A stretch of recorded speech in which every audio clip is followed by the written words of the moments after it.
Good afternoon, 8th class. So, we are on chapter number 7 of history, civilizing the native, educating the nation. So, we have already done कि जो एक school of thinking थे वो बोल रहे थे orientalist studies होनी चाहिए जहाँ पे इंडिया की लैंग्वेज में समवेयर इंडियन लिटरेचर या जो एशियन या जिसको ओरिएंटल बोलते हैं, ये बेसिकली एशिया वाले ईस्ट वाली जो भी लिटरेचर वर्क है उससे रिलेटेड उसमें पढ़ाना चाहिए, क्योंकि उससे फेमिलियर हैं इंडियंस और समवेयर उनको ये लगेगा कि if the Britishers are respecting us we should also in return somewhere pay some importance to them. But then एक सेक्शन आया who said that the work of east is totally full of so many errors and so many unscientific things that the britishers should not waste their money in teaching these kind of literature.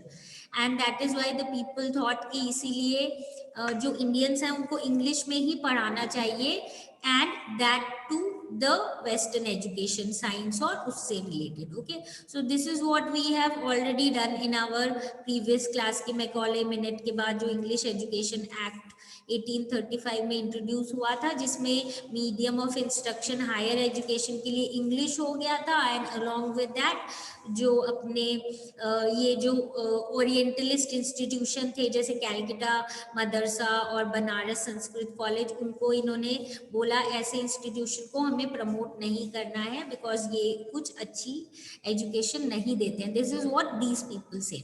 Now we move on to the other aspect कि keeping English as the mode of language and teaching western education के पीछे और भी बहुत सारे aim थे of the Britishers.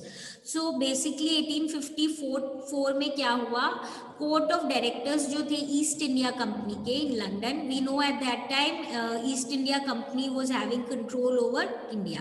तो तब तक बेसिकली डायरेक्ट रूल नहीं हुआ था under the queen of Britain, but somewhere control था.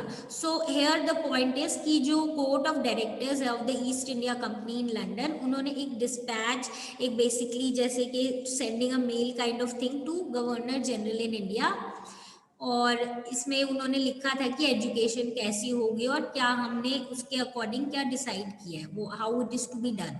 तो issued by Charles Wood, the president of board of control of the company, यानी कंपनी के बोर्ड ऑफ कंट्रोल के जो प्रेसिडेंट थे चार्ल्स वुड, उनके नाम पे इशू हुआ, इसीलिए इसको बोलते हैं Wood's dispatch. Okay, so I think all of you can clearly see this, and this is one important question that may be asked in your exams.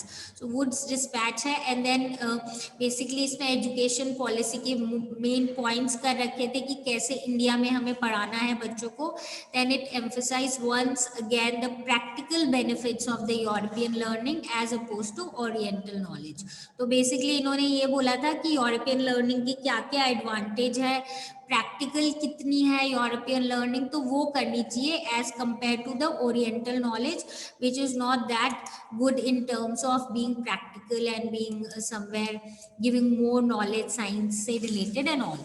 So one of the practical use, ठीक है, जो जिसकी ये बात कर रहे हैं वो ये था कि इन्होंने इस डिस्पैच में ये बोला था कि अगर हम उनको western kind of European education करवाएंगे, यूरोपियन लर्निंग करवाएंगे, तो एक इकोनॉमिक बेनिफिट भी है. क्या?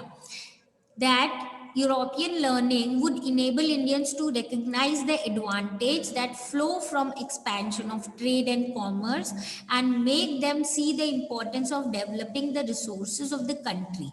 यानी ये बोल रहे हैं इससे क्या होगा, इंडियंस को ये समझ आएगा कि ट्रेड और कॉमर्स का कितनी इंपॉर्टेंस है, वो क्यों एक्सपैंड होना चाहिए, उसके कितने फायदे, and make them see the importance of developing the resources of the country. ठीक है, और उससे उनको ये भी समझ आएगा कि कितना ज़रूरी है कि किसी भी कंट्री को अपने रिसोर्सेज को डेवलप करना चाहिए फॉर देयर प्रोस्पेरिटी. इसके अलावा they were saying that if European ways of life is introduced, तो धीरे धीरे क्या होगा, इंडियंस का टेस्ट, इंडियन की जो डिजायर्स है, the way they live, the things that they use, वो सारे कैसे हो जाएंगे, उनका टेस्ट ब्रिटिश गुड्स की तरफ हो जाएगा, क्योंकि वो कौन सी एजुकेशन ले रहे हैं, इंग्लिश एजुकेशन, तो थोड़े थोड़े उस टाइप के हो जाएंगे. ठीक है, Indians by blood and you can say British by their taste, है ना। तो फिर उसके बाद बेसिकली इंडियंस ब्रिटिश गुड्स ज़्यादा यूज़ करने लग जाएंगे। इंडियंस जो हैं वो अप्रिशिएट करेंगे क्या चीज़, कि जो यूरोप में बनी हुई चीज़ें हैं, and they will want to buy more of the things that are produced in the European areas. तो समवेयर इससे प्रॉफिट किसको होगा, यूरोपियंस को ही होगा, और यहाँ पे स्पेसिफिकली ब्रिटेन को होगा। Now, Wood's dispatch also argued that the European learning would improve the moral character of Indians. So basically ये बोल रहे हैं कि इससे जो Indians हैं उनका moral character भी बहुत improve हो जाएगा, वो ट्रूथफुल हो जाएंगे, ऑनेस्ट हो जाएंगे। मतलब दे सेड दैट जो इंडियंस हैं उनकी जो लिटरेचर है इतनी एरर्स है उसमें, और अगर वो पढ़ाएंगे तो उससे कोई फ़ायदा नहीं होगा, क्योंकि उसमें वो पढ़ाने से ना उनमें कोई सेंस ऑफ ड्यूटी आएगी, ना कमिटमेंट आएगा, ना कोई स्किल डेवलप होगी जो एडमिनिस्ट्रेशन के लिए ज़रूरी है। वेर एज अगर इंग्लिश वाली और यूरोपियन लर्निंग करवाएंगे तो ट्रूथफुल हो जाएंगे, ऑनेस्ट हो जाएंगे, और सबसे बड़ी बात सिविल सर्वेंट्स अपने को मिलेंगे ईस्ट इंडिया कंपनी के लिए, जिनको हम ट्रस्ट कर सकते हैं, जिन पे हम डिपेंड कर सकते हैं। Okay, why? Because these will be the people who will be somehow under the working under the company, so they will be obviously be loyal to them and that is why they can be trusted, है ना। तो ये यही बोल रहे हैं कि that is why European learning should be given importance. It will also help in developing the moral characters of the Indians, whereas the literature of the East is full of problems, errors, ना लोगों में sense of duty आएगी, ना काम के प्रति जो dedication होती है वो होगी, neither will they be very very dutiful, ठीक है। मतलब काम कर्तव्य ऐसी चीजें नहीं है, ना तो उनको ये स्किल्स आएंगी कि एडमिनिस्टर कैसे करना चाहिए, ठीक है। Now, following the 1854 dispatch, several measures were introduced by the British. ठीक है, एजुकेशन डिपार्टमेंट गवर्नमेंट सेटअप हुई थी सबसे पहले। उन्होंने बोला था हम एजुकेशन से रिलेटेड जितने भी मैटर्स है उस पर कंट्रोल कौन करेगा, ये जो नया डिपार्टमेंट बना है एजुकेशन का, ठीक है। तो education department of government setup हुए थे इस डिस्पैच के बाद। उसके बाद उन्होंने बहुत स्टेप लिए थे कि system of university education start करें, ठीक है। अब इसी के आगे अराउंड 1857 हमें पता है इंडिया में रिवोल्ट ऑफ 1857 हुआ था। तो एक साइड तो जो सिपाहीज दैट इज सोल्जर्स जो वो रिवोल्ट कर रहे थे मेरठ और दिल्ली में, वहीं पे यूनिवर्सिटी सेटअप हो रही थी कैलकाटा में, मद्रास में और बॉम्बे में। और बेसिकली ये लोग यही कोशिश कर रहे थे कि कुछ हम चेंजेस लाएं in the system of school education, ठीक है। सो दे वर वांटिंग, जो उन्होंने बोला है वो हम करें, और हमने जो प्लानिंग किया वो चेंजेस हम एजुकेशन सिस्टम में लेके आए, ठीक है। Now this box is given towards the corner of your book on your page number 85. Basically यही बोल रहे हैं कि यूरोपियन नॉलेज क्यों होनी चाहिए। देखो, Wood's dispatch of 1854 finally triumph कौन हुए, जो वेस्टर्न या यूरोपियन लर्निंग की तरफ बोल रहे हैं, और बोल रहे हैं इंडियन और ओरिएंटल लर्निंग एकदम अच्छी नहीं है। तो ये बोल रहे हैं हमें ये डिक्लेयर करना है कि एजुकेशन जो हम इंडियंस को देना चाहते हैं उसके पीछे ऑब्जेक्ट है, हमारा मेन एक एम है कि इम्प्रूव्ड आर्ट्स हो, इम्प्रूव्ड हो, ठीक है, अच्छे हो, बेटर हो, services, philosophy, literature of Europe. तो बेसिकली शॉर्ट में ये क्या बोल रहे हैं, अच्छी चीज़ें क्या, सिर्फ यूरोपियन वाली लर्निंग है। तो इसीलिए हम चाहते हैं कि हम इंडियंस को जो है एक्सटेंड इम्प्रूव सारी चीज़ें दें, बेसिकली यूरोपियन नॉलेज की, मतलब यूरोपियन नॉलेज दें, ठीक है। Now, relating to this only, education only one more important aspect we have to go through, and this is basically about the demand for moral education. Now, there was one section, especially जो missionaries थे वो बोल रहे थे education जो है वो moral lines पे ज़्यादा होनी चाहिए, यानी moral value ज़्यादा करवाने हैं, हमें करवाने चाहिए, ठीक है। आर्ग्यूमेंट ये था कि प्रैक्टिकल एजुकेशन जो है वो सही नहीं है, ठीक है। और ये जो मिशनरीज है ये बोल रहे थे एजुकेशन जो है उनका मेन एम ये होना चाहिए कि लोगों का मॉरल कैरेक्टर को इम्प्रूव करे और अच्छा करे, क्योंकि बेसिकली यही बोल रहे थे क्रिश्चियन एजुकेशन से ही हम क्या कर सकते हैं, लोगों के अंदर जो मॉरल वैल्यूज है, मोरालिटी है, उसको इम्प्रूव कर पाएंगे। मोरालिटी और मॉरल वैल्यूज को इम्प्रूव करने के लिए क्या चाहिए, ये बोल रहे हैं क्रिश्चियन एजुकेशन। कौन बोल रहे हैं, missionaries. Missionaries generally are the people related to religion who come from one country to the other, generally to spread their not only religion and do good work, social work, these kind of things, ठीक है। तो obviously Christian missionaries थे, तो ये बोल रहे थे Christian education होनी चाहिए, इससे मॉरल वैल्यूज इंप्रूव होगी, इंडियंस के लिए जरूरी है, ठीक है। But until 1813, East India Company was opposed to these missionaries activities in India. क्यों? क्योंकि इनको डर लग रहा था कि अगर मिशनरीज एक्टिविटीज बढ़ी ना तो लोकल लोग जो हैं वो ब्रिटिश को थोड़ी सी सस्पिशियस नज़रों से, शक की नज़रों से, डाउट से देखेंगे। क्या डाउट?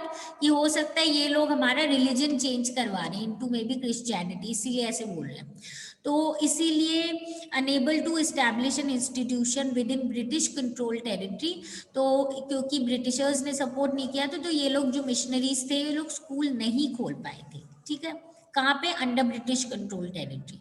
तो finally missionary set up a mission at Serampore in an area under the control of Danish East India Company, ठीक है। डेनमार्क और उसके अराउंड कुछ और जो यूरोपियन कंट्रीज इस टाइम पे मतलब कंपनीज वहाँ इंडिया में थी, उस एरिया में इन्होंने क्या किया, ये जो मिशनरी से रिलेटेड या क्रिश्चियन स्कूल्स है वो स्टार्ट की, ठीक है। और सबसे पहले mission basically missionary set up the mission at Serampore in an area under the control of Danish East India Company. फिर एक printing press was set up in 1800 and even a college was established in 1818. Now, over the 19th century, missionary schools were slowly and gradually set up in all parts of India. धीरे धीरे setup कर रहे थे missionary school over the 19th century यानी 1800s में, ठीक है।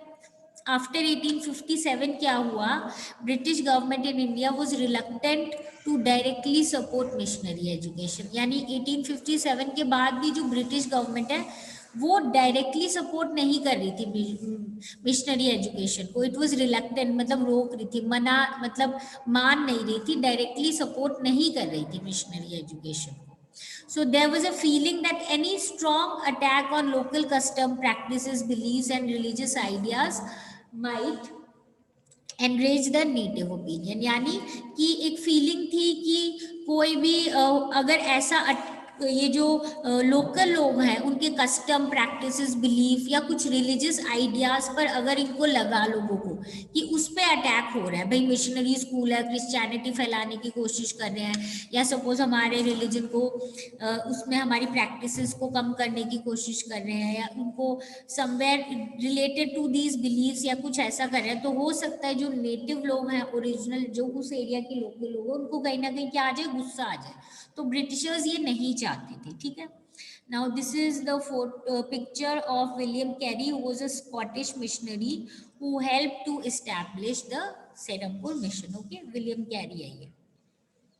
So this is it for today. So we have basically done कि कैसे education finally initially सोच रहे थे ओरिएंटलिज्म, कुछ थे लोग ओरिएंटलिस्ट एजुकेशन पे इम्पोर्टेंस देने की कोशिश कर रहे थे, but finally it was decided that the European learning will be taught in India, ठीक है। So this is what we have already done. In our next class we will be doing कि अब जो लोकल स्कूल्स है उनका क्या होगा, what will happen to the local school, because now the Britishers are focusing on setting up the schools in which European learning are being taught. Okay, so local schools को क्या होगा, फिर final क्या result होगा, that is what new routines, new rules क्या होंगे। Okay, so this is what we will be doing in our next class. So this is it for today. If you have any doubt relating to the chapter or and the portion that we have completed, come back with your problems and your problems will be solved. So now meet